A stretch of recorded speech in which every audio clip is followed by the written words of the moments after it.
I self-published a book called Voices from the Inside, which is a collection of letters that I have from various inmates with whom I've corresponded. Um, one of the better known ones, of course, is Charles Manson, and I also have letters.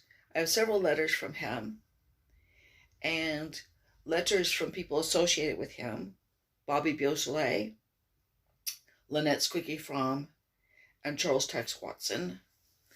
I also have letters from Carlton Michael Gary, who was called the Columbus Stocking Strangler. He has been executed for the rape murders of elderly white women. He was a young black man who would invade the homes of elderly white women and rape them, beat them, and a lot of times murder them. Okay, and there's an odd thing about his letters, though. His letters are so pretty. They are like calligraphy. I mean, they really show that this man was talented, artistically talented. I showed it to someone who said, I have a hard time believing that that was written by a man, much less a vicious rapist and murderer, because the handwriting is so pretty. Now, I have letters from Eric Rudolph. Eric Rudolph kind of stands out from some of the other cases because he was morally motivated for the crimes that he committed.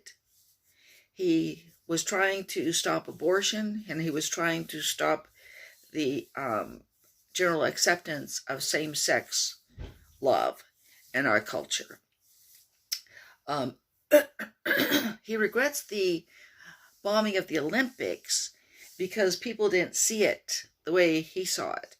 It was supposed to be a protest against socialism, because he believes that the Olympics has socialist roots, and also a protest against a government that would allow Roe v. Wade.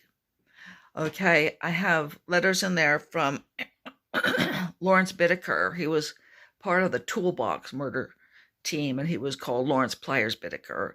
I have letters there from David Berkowitz, the son of Sam. I have letters from, excuse me, the most hated man in Britain, who is now dead, Ian Brady. He was part of the Moors murder team, and he was despised by his fellow inmates because of the fact that his victims were children and teenagers. And now I have letters there from Betty Broderick.